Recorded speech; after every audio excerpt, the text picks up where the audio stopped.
राज्यातील एका मोठ्या नेत्यावर लक्ष्मण हाकेने टीका केली आहे। ओबीसी नेते लक्ष्मण हाकेंचा व्हिडिओ व्हायरल झालाय। त्यांच्याकडे यंत्रणा असल्याचं लक्ष्मण हाके या व्हिडिओत म्हणतात। पुतण्या मुलगा आणि तो मुख्यमंत्र्यांना भेटायला गेले होते। त्या नेत्याचं बोलणं मला खूप खटकलं होतं। तो मोठा नेता कोण, हाकेंचा रोख कोणाकडे, यावरून आता खळबळ माजली आहे। त्याला आपल्या मागे फरक बसायला लागला। पण तुझं कसं आहे, त्याच्यावर हाई यंत्रणा, त्याच्यावर हाय संघटना, मग ती मीडिया हँडल करणं, मग ते मोठा स्टेज डेकोरम देणं, मीडियाला प्रॉपर बातमी देणं चालच नाही। पब्लिक मॉक क्राऊड, तो म्हणला आंदोलन करायचं नाही। मी दुसऱ्या दिवशी जाहीर केलं, महाराष्ट्रातल्या लोकांनी GR फाडावा, होळी करावी, रस्त्यावर उतरावून निवेदन द्यावी। म्हणलं तर ना काय करायचं नाही म्हणून माझ्या उपस्थितीत म्हणला ना आंदोलन थांबवा। स्टेजवरच होतो ना मी, पण आंदोलन थांबवा। बरं, हा मुख्यमंत्र्यांना, दोन उपमुख्यमंत्र्यांना भेटायला गेलाय। घेऊन कोणाला गेलाय? स्वतः आणि स्वतःचा पुतणी आणि स्वतःचा पोरगा, तिघ जण। हे तिघ जण आणि ते तिघ जण, आणि सगळ्यात सांगते ते तिघ जण होते, आम्ही तिघ जण होतो।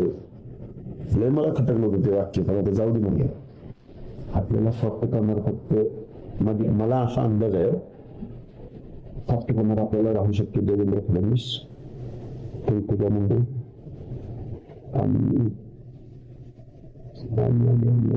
बावनकुळे। त्याला आपल्या मागे फरक बसायला लागला।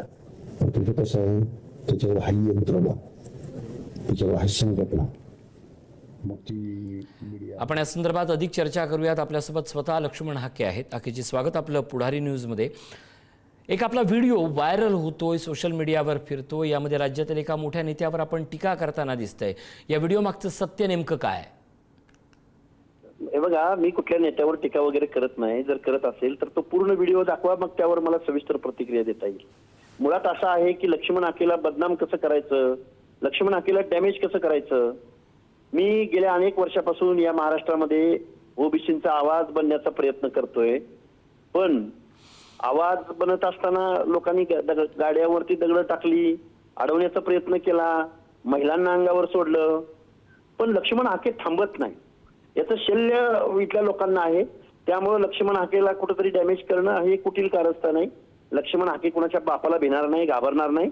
लक्ष्मण हाके काम करत राहील। अगदी आपण काम करत राहतात। ओबीसी बांधवांसाठी नेहमी संघर्ष करत राहण्याची आपली भूमिका कायम असते।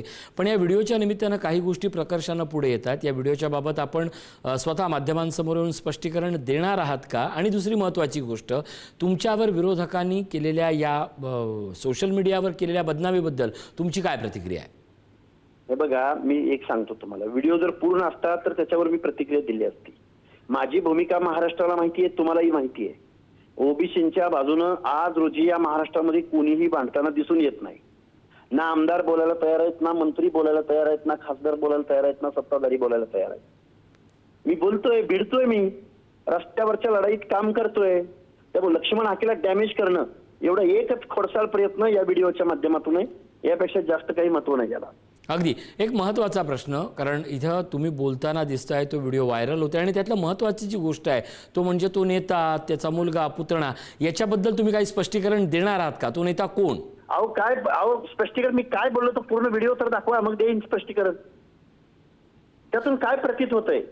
ही बातमी आता चालू आहे, ही बातमी महाराष्ट्राला, ते मी जे बोलतोय काय कळलं बरं? कॉमन मॅनला जो अपिलिंग आहे, जो पाहतोय न्यूज, त्याला काय कळलं? मुद्दा हाच आहे, तुमच्यासारखा राज्यस्तरीय नेत्याचे ज्यावेळी व्हिडिओ व्हायरल होतात त्यावेळी त्या प्रत्येक शब्दावर महाराष्ट्रातली जनता पाहत असते। अशा वेळी तुमच्या शब्दात येणारा रोख जर एका व्यक्तीवर असेल तर ती व्यक्ती कोण आहे?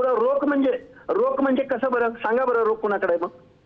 नाही, तेच विचारतो, कारण त्यात नाव स्पष्ट होत नाही। तुम्ही दिसताय, तो व्हिडिओ व्हायरल होतोय, म्हणून हा प्रश्न आहे। बघा, ओबीसी मध्ये फूट पाडणं, लक्ष्मण हाकेला डॅमेज करणं, अरे माझी भूमिका महाराष्ट्राला माहिती आहे ना। एक तास बोलतोय ना सगळ्या चॅनलला आपल्या मी, तुम्हीच दाखवताय माझी भूमिका संपूर्ण महाराष्ट्राला। पण मग या संदर्भात तो जो रोख आहे, त्या नेत्याचं नाव, पुतण्या, तुम्ही केलेला उल्लेख, या संदर्भात तुमची भूमिका काय आहे? हे बघा, माझी भूमिका एकच आहे।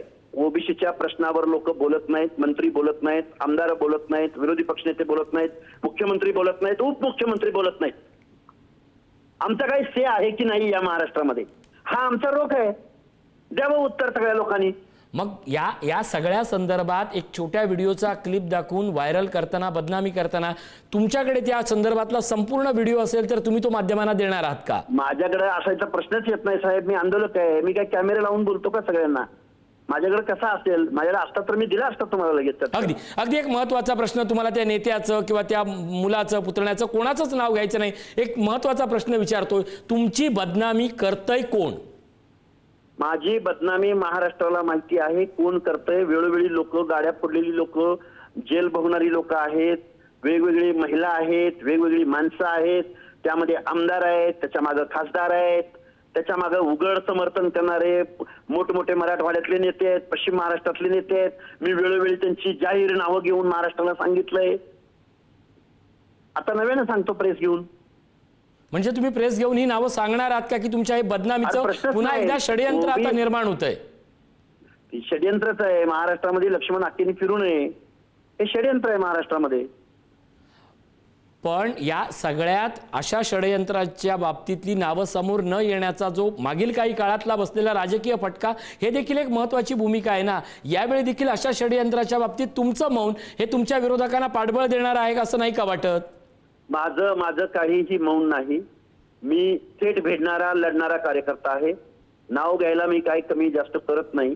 पण मला जी अपुरा व्हिडिओ तुम्ही दाखवताय, जो काटछाट केलेला व्हिडिओ दाखवताय, त्याच्यावर मी कशी प्रतिक्रिया? नाही, हा व्हिडिओ आम्ही नाही दाखवत आहेत, हा सोशल मीडियावर व्हायरल होतोय. हा सगळ्यात महत्वाचा मुद्दा. या मुद्द्यावरूनच तुमचं स्पष्टीकरण हवंय. हा जसा भाग आहे तसाच याचा जो मगाशी मी उल्लेख केला, विरोधाचा फटका, म्हणजे अगदी स्पष्ट बोलायचं तर विधान परिषदेला तुमच्या नावाची चर्चा होती, ते नाव ऐनवेळी काटण्यात आलं अशीही चर्चा झाली. अशा सगळ्या परिस्थितीत असे व्हिडिओ कारणीभूत ठरतायत आणि तुम्ही विरोधकांबाबत मौन पकडताय, जे तुम्हाला माहिती आहे की बदनामीचं षडयंत्र आहे. हे बघा, लक्ष्मण हाके कुणाकडे आमदारकी, खासदारकी, मंत्रिपद मागायला भिकारी नाहीये. लक्ष्मण हाके लढणारा, भेटणारा, रस्त्यावरती काम करणारा कार्यकर्ता आहे. मी आमदारकीसाठी, मंत्रिपदासाठी, कुठल्या पदासाठी नाही काम करत. लक्ष्मण हाके एक मेंढपाळाचा पोरगा आहे आणि त्याला असल्या पदांची काही गरज नाही. आणि घ्यायची झाली, वेळ आली, राजसत्तेत जायची वेळ आली तर मी माझ्या क्राऊडला अपील करेन आणि लढून संघर्ष करून आतमध्ये जाईल. असले चिल्लर चाळे करायची मला आवश्यकता नाही कुठली. अगदी शेवटचं, या सगळ्या व्हिडिओवरून हा व्हिडिओ खरा आहे का, किंवा याचं स्पष्टीकरण तुम्ही देणार आहात का? हे बघा, व्हिडिओ जर सलग व्हिडिओ पुढे आला तर मी देईल उत्तर. पण काटछाट करून काहीतरी इकडचं तिकडं करून या निमित्तानं जे तुमची बदनामी करतायत त्या विरोधकांना काय संदेश द्याल? काय नाही, लक्ष्मण हाके कधीही थांबणार नाही. लक्ष्मण हाकेने जान हथेली पे लिया है. लक्ष्मण हाके ना रुकेगा ना झुकेगा. लक्ष्मण हाके लढेगा. मग ही लढण्याची जी प्रोसेस आहे किंवा आत्ता जी आंदोलनाची भूमिका, या सगळ्या बदनामीला उत्तर देण्याची पुढची तुमचं पाऊल काय असेल? काय बदनामीला उत्तर? हे बघा, ज्यावेळी इथं पंतप्रधानाला सोडत नाहीत, मुख्यमंत्र्यांना सोडत नाहीत, मी तर सामान्य कार्यकर्ता आहे, चळवळीतला कार्यकर्ता आहे. त्यामुळे अशा गोष्टी मी गृहीत धरून पुढे जातोय आणि जनसामान्यांच्या प्रश्नावर जे आवाज उठवायचा त्या आवाज उठवण्यामध्ये, माझ्या कर्तव्यामध्ये मी कुठेही कसूर करत नाही. नक्कीच. धन्यवाद लक्ष्मणजी. आपल्या कर्तव्यात मी कधीही कसूर करणार नाही, मी लोकांसाठी भांडत राहील, अशी आपण आपली भूमिका मांडली आहे. धन्यवाद या सगळ्या प्रतिक्रियेबद्दल.